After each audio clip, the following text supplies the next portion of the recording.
Em 1989, Gana tentava se qualificar para qualquer versão da Copa do Mundo há 27 anos, quando um garoto de 14 anos, completamente desconhecido, os levou para a Copa Sub-16. Não importa o quanto se argumentasse que não foi grande coisa, isso não importava para os torcedores. Gana foi combinada com os anfitriões para jogar uma partida de abertura. Todos estavam assistindo, e entre a multidão do Hampden Park, comentando a partida, estava o Pelé. Naquela época, qualquer palavra do Pelé era vista como sagrada, fatos indiscutíveis. E uma vez que a partida terminou, o único homem nesse planeta que deveria ser impossível de impressionar ficou sem palavras. Quando foi perguntado sobre o homem do jogo, a resposta foi Neil Lamptey. Acho que encontrei meu sucessor natural. Finalmente encontrei alguém que pode seguir os meus passos. Porém, 6 anos depois, com apenas 21 anos, Lamptey aparentemente havia conquistado o mundo do futebol e provando que Pelé estava certo. Tornou-se campeão africano e mundial. Foi nomeado o jogador jovem mais promissor do mundo e foi contratado para substituir Romário. Enquanto recebia ofertas de transferências com recordes mundiais, no final, se você perguntasse sobre sua carreira, ele descreveria como comparável ao inferno. A questão é, quando Pelé disse aquelas palavras, ele não fazia ideia da situação de Lamptey. Ele não sabia que, para tentar tornar sua profecia realidade, Lamptey teria que se tornar um fugitivo em seu próprio país. E ainda pior, que isso levaria diretamente para as mãos de um agente descrito como um moderno comerciante de escravos. Olhando para trás, parece que Lamptey passou a vida pagando um preço alto por esses 6 anos sobre os holofotes. Ele foi espancado, exilado, enganado, amaldiçoado, extorquido e traído. Ele até admitiu que considerou tomar o caminho mais rápido em várias ocasiões. Todo esse abuso começou desde o dia que nasceu. Mesmo quando criança, Lamptey era maltratado por todos em sua família. Sua mãe, sua tia, mas o pior de todos era o seu pai. Sempre que ele ficava bêbado, apagava seus cigarros no corpo de Lamptey. Era tão ruim que ele muitas vezes recorria a dormir em um carro abandonado perto de sua casa, porque tinha medo de voltar. Quando seus pais se divorciaram e sua mãe se recusou a ficar com ele, isso o obrigou a escolher entre viver sozinho com seu pai ou nas ruas. Ele não precisou pensar muito para tomar uma decisão. Felizmente, depois de ver um garoto jogando bola no lado de fora, o diretor de uma escolinha o acolheu. Mas havia uma condição. Lamptey teve que se converter ao Islã, que significava cortar completamente os laços com seu pai, que era profundamente cristão. Na verdade, assim que descobriu, não apenas o negou, mas frequentemente aparecia nos treinamentos de seu filho para ameaçar a todos. E pior de tudo, amaldiçoar seu próprio filho. Mas muito em breve ele teria que engolir as suas palavras. Mas com talento assim em uma academia de futebol de qualidade, não demorou para que Lamptey fosse descoberto pelo mesmo clube que havia desenvolvido Tony Yeboah. E assim, mais rápido que qualquer um pudesse imaginar, uma convocação para a seleção nacional sub-16 bateu em sua porta. Como Lamptey mesmo disse, eu não conseguia acreditar. Jogar pela seleção nacional parecia um sonho. Não era apenas porque eu era muito mais jovem do que os outros. Na época, o futebol ainda era um tabu. Meus pais ainda estavam me punindo. Nunca me deram sua bênção. Uma vez, na Copa do Mundo Sub-16 de 1989, não havia necessidade de sua bênção. O próprio rei já havia falado. No momento em que Pelé terminou aquela famosa frase, cerca de uma dúzia de olheiros, desde Glasgow Rangers até o Vasco da Gama, já estavam descendo aquelas arquibancadas procurando assinar com o recém-coroado príncipe do futebol. O único problema era que, assim como o governo brasileiro havia feito com Pelé há 30 anos antes, a Federação Ganense confiscou o passaporte de Lamptey para que ele nunca pudesse deixar o país sem a permissão deles. A única diferença foi que ele fugiu. Enquanto Lamptey ainda estava na Escócia para a Copa do Mundo, o lendário capitão nigeriano Stephen Keshi convenceu seu próprio clube, o Anderlecht, de que poderia contratá-lo. Então ele conseguiu que o seu próprio agente infiltrasse o campo de treinamento da seleção nacional e, nas palavras de Lamptey,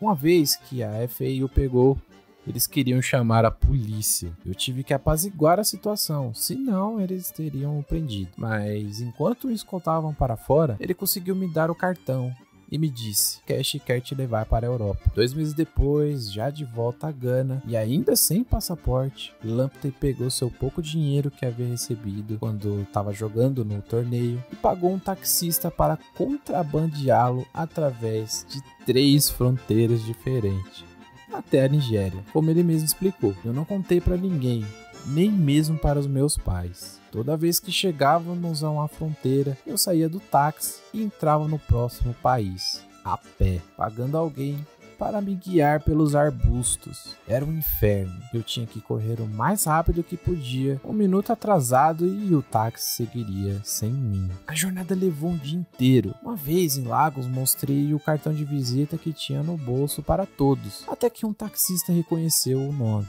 2 dias depois, Keshi voou para a Nigéria para levar Lamptey de volta para a Bélgica, posando como seu pai, com passaporte falso escrito Stephen Cash Jr. Quando pousaram na Bélgica, com Lamptey carregando apenas uma pequena bolsa com uma escova de dentes, calças e uma camiseta, os representantes do clube correram para o aeroporto para impedi-lo de ser deportado. Mesmo assim, tiveram que rapidamente organizar um teste, já que muitos se recusavam a acreditar que ele era realmente o Neil Lamptey. Ele explicou: todo mundo estava lá, olhando para mim das arquibancadas, até mesmo o presidente do clube. Mas depois de 2 ou 3 toques, eles souberam que eu era o verdadeiro negócio. A importância dessa contratação não pôde ser subestimada. O técnico Ade Moss afirmou que Lamptey era o próximo Marco van Basten.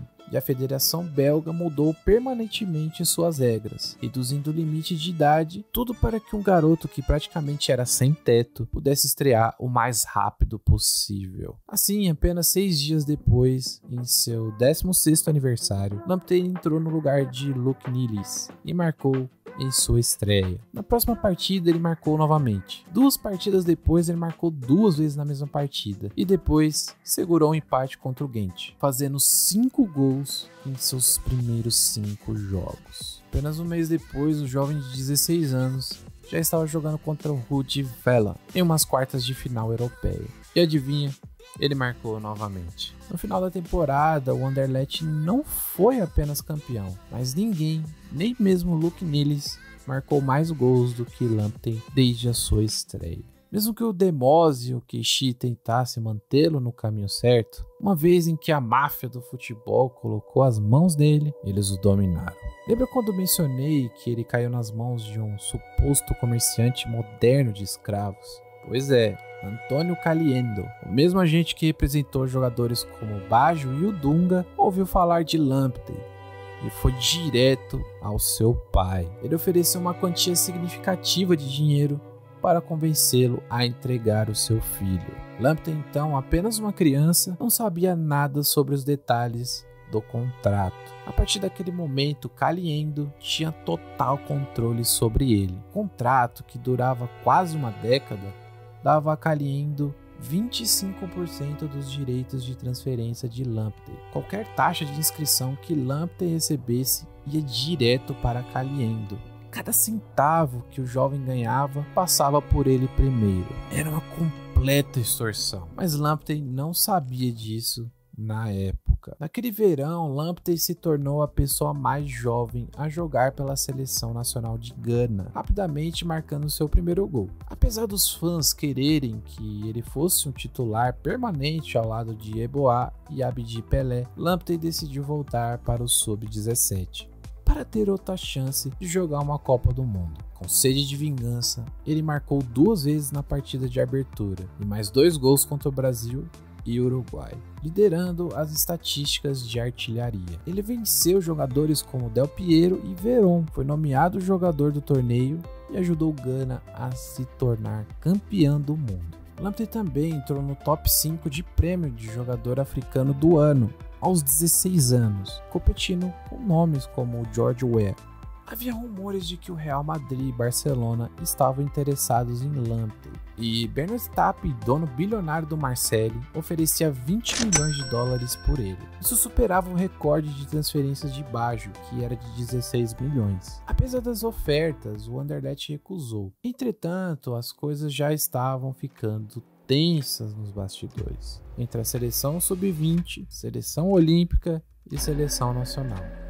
Lamptey estava sempre ocupado, o que começou a incomodar a diretoria do clube. Quando voltou para o clube, Lamptey já havia perdido 6 jogos. Após um mês recuperando sua forma física, ele jogou 4 partidas, marcando seu primeiro gol na Liga dos Campeões, e novamente em uma estreia. No entanto, ele logo foi jogar a Copa Africana de Nações, mesmo com a pedir Pelé machucado e Lamptey vomitando durante a partida devido a toda aquela pressão. Ele conseguiu levar o time até a final, conquistando a medalha de prata após 24 pênaltis. Voltou para a Bélgica tão exausto que quando finalmente conseguiu entrar no time titular, a temporada já havia acabado. E ainda teve que sair para os Jogos Olímpicos. Esse carrossel nunca parou. Embora Lamptey sempre fizesse cada ausência valer a pena, dessa vez levando o bronze e tornando Gana a primeira nação africana a conquistar uma medalha nos Jogos Olímpicos. E o seu corpo, de 17 anos, começou a sentir os efeitos. E então, ele começou a se machucar. Ao se apresentar para a nova temporada no centro de treinamento, Lamptey foi surpreendido pela equipe médica que detectou uma lesão séria na virilha. A ausência de Ademos, que ele considerava uma figura paterna devido à sua demissão, deixou desamparado. Essa reviravolta o colocou em uma posição vulnerável, sem ninguém para protegê-lo. Entre o processo de recuperação e a decisão do clube de não poder mais contar com ele, Lamptey acabou participando de apenas uma partida na temporada. Essa situação complicada aconteceu justamente quando Lamptey precisava manter um bom desempenho com a seleção nacional. Apesar de sua vitória na Copa das Nações Africanas Sub-20, a FA decidiu enviá-lo para disputar a Copa do Mundo Sub-20, presumindo que a qualificação para a equipe principal já estivesse garantida. No entanto, acabaram perdendo a vaga para a Argélia, acrescentando mais frustração a Lamptey, em um momento já difícil. Durante a final, o sub-20 de Lamptey sofreu um gol do Brasil nos momentos finais do jogo,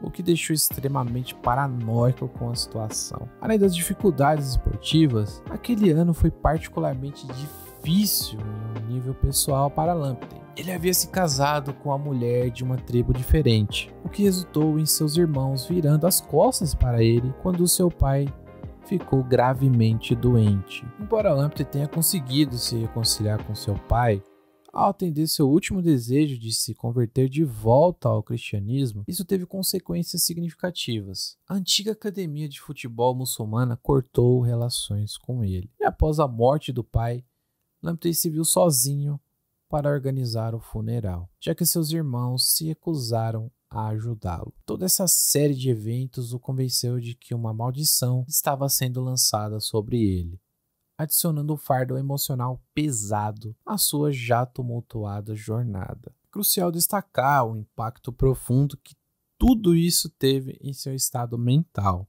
Não era apenas uma questão de seu corpo enfrentar por danos físicos, mas também sua saúde emocional estava seriamente abalada. Com o agente agindo como intermediário entre ele e o clube, o Anderlecht perdeu toda a esperança e decidiu colocá-lo no mercado. No entanto, Lamptey surpreendeu a todos mais uma vez. Na temporada seguinte, Ademos, que havia se transferido para o PSV, trouxe o Lamptey por empréstimo na esperança de torná-lo a nova estrela do time, já que o Romário havia partido para o Barcelona. O talentoso meio-campista não apenas encheu de orgulho seu amigo treinador, mas também impressionou no PSV, que enfrentava um período desafiador. Apesar de suas lesões persistentes, Lamptey conseguiu superar todas as expectativas, jogando metade dos minutos disponíveis na temporada. No final, tanto o jogador quanto o PSV expressaram o desejo de continuar essa parceria, visando uma melhoria contínua em seu desempenho dentro de campo, especialmente com a chegada iminente de um jovem brasileiro chamado Ronaldo na temporada seguinte. No entanto, lamentavelmente, com Caliendo ainda mantendo seus direitos de transferência, ele continuou adiando as negociações, exigindo taxas de transferências absurdas. Ele estava plenamente consciente de que lucraria muito mais ao enviar Lamptey por empréstimo a cada ano. E assim, no desfecho desse impasse, de alguma forma ele manipulou Lamptey para chocar o mundo ao sair por empréstimo para o Aston Villa. Essa manobra deixou o técnico da seleção nacional sub-17 indignado, chegando a afirmar que Caliendo estava tratando Lamptey como um mero objeto descartável. Enquanto isso, um jogador anônimo, em uma entrevista a um jornal, descreveu Caliendo como um personagem suspeito que mantém os direitos de transferência de Lamptey como se fosse proprietário de escravos. Na Inglaterra, a expectativa pela chegada do Pelé africano atingiu um novo patamar. Quando Lamptey desembarcou, ele recordou: "Liguei a TV e isso foi a primeira coisa que mencionaram. Eu pensei, uau, foi quando a pressão realmente começou." Entretanto, apesar do otimismo inicial, Lamptey enfrentava uma série de desafios. As restrições aos jogadores estrangeiros, suas convocações incessantes para a seleção nacional e suas lesões persistentes começaram a minar seu desempenho. Com a equipe a apenas 3 pontos da zona de rebaixamento, o Ron Atkinson foi demitido por conta disso. Embora o Barcelona estivesse supostamente ansioso para dar a chance ao garoto, já que a lei Bosman os permitiam trazer quantos jogadores estrangeiros desejassem, Atkinson o convenceu a segui-lo para o Coventry. De repente, com a sua forma de jogar, atingiu mínimos históricos. Lamptey acabou enfrentando uma série de desafios. Daí, quando foi convocado para a Copa das Nações Africanas, Lamptey foi frequentemente deixado no banco, mais uma vez em que foram eliminados. Sentindo-se frustrado, ele decidiu criticar publicamente o desempenho da equipe. Apesar de ter sido ele quem foi expulso no jogo decisivo, isso resultou em um desacordo agressivo com Abdi Pelé, arruinando seu relacionamento com a equipe. Apesar de ter acumulado 38 jogos aos 21 anos de idade, Lamptey fez sua última partida pela seleção de Gana. Com o Coventry deixando partir, ele fez sua última partida em uma das 5 principais ligas do mundo. Esses eventos deixaram Lamptey completamente paranoico, alimentando a sensação de que estava sendo amaldiçoado. A partir desse ponto, parecia que Lamptey estava destinado a enfrentar obstáculos cada vez maiores. Após um ano completamente sem destaque no Venezia, Caliendo surpreendentemente conseguiu uma transferência para o Boca Juniors, onde teve a oportunidade de treinar ao lado do lendário Maradona. Essa experiência o deixou tão deslumbrado que quando seu filho nasceu, ele decidiu literalmente nomeá-lo Diego, em homenagem ao grande ídolo do futebol argentino. No entanto, sua promessa no Boca Juniors foi interrompida precocemente, com o clube optando por emprestá-lo ao União. Logo depois, teve que correr de volta a Buenos Aires para levar o seu filho à UTI. Após enfrentar 3 dos meses mais difíceis de sua vida, a criança infelizmente veio a falecer. A perda de seu filho foi um golpe devastador, que deixou marcas profundas em sua vida e também carreira. Ele percorreu diferentes países, começando pela Turquia, depois passou um ano em Portugal. Foi apenas em 1999 que ele finalmente conseguiu se livrar de Caliendo, mas mesmo assim, a mudança para a segunda divisão alemã, que ele esperava que ressuscitasse sua carreira, trouxe algo terrível. Lamptey foi alvo de abuso racial por seus próprios colegas de equipe, uma situação profundamente desanimadora. Por volta dessa mesma época, outra tragédia atingiu a sua vida. Sua filha, Lisa, sucumbiu à mesma doença rara que o seu filho, Diego.